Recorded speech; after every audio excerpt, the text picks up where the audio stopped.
Das ist Lietuva. Laiminga, Giedriau.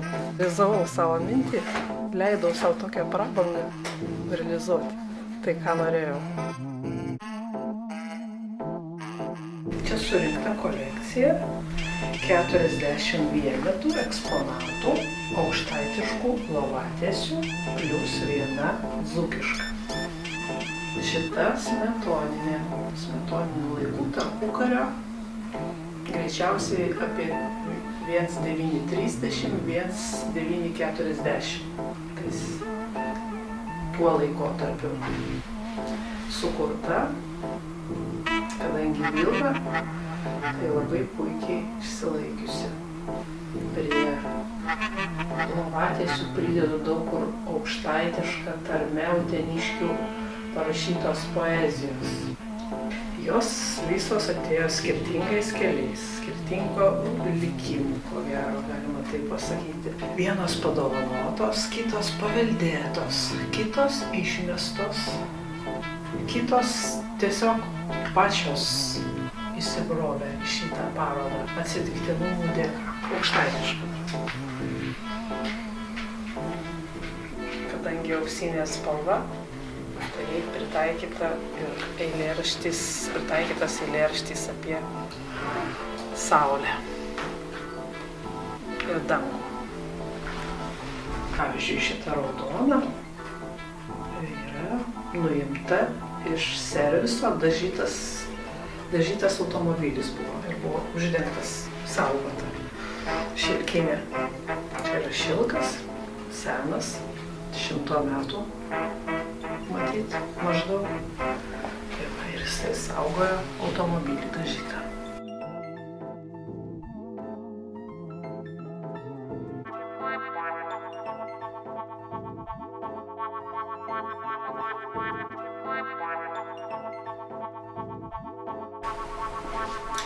Čia šilkinė. Matėsi pokarinė greičiausiai. Irgi jos būklė labai gera, labai gerai išlikusi. Tokie klasikiniai aukštaitiški raštai.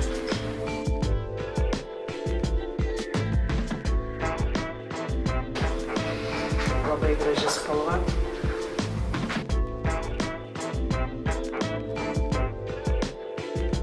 Šios lovatiesės irgi autorė nežinoma ir vieta irgi nežinoma, greičiausiai Ignalinos rajonas. Kadangi eilėraštis apie žolynus, kurie švelniai mūsų apkabina, primindami mūsų išėjusius žmones smetoninių laikų prieš karinių. Eilėraštis apie mūsų išėjusius, apie smėlį ir žemes ir akmenis, kurie uždengia mūsų artimųjų veidus. Jeigu žmogus ko nors prašo, duok viską, nežiūrėk į nieką, duok viską. Gal aš pagal tai, kaip esu literatūros kritikė pagal išsilavinimą, tai visgi man tokia yra didžiulė aistra sujaudinti žmones, duoti jiems šviesos žodžiais ir tom lovatiesėm. Norėčiau, kad dar įsiplėstų šitas reikalas. Čia yra aukštaitiška lino, labai sena, linas ir medvilnė, labai sena. Irgi pokarinė, manau, kad iki 1950 turėjo būti padaryta. Jau pagraužtas truputėlį, bet labai gražus. Irgi prieš karinis.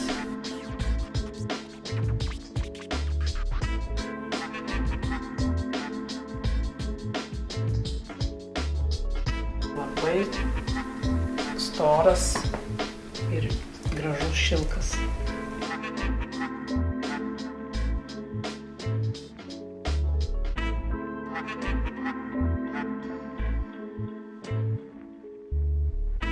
Tos lovatiesės autorė buvo kaimo pribuvėja, kaimo ragana.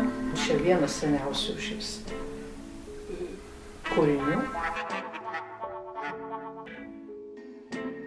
Knygą, aišku, parašyti.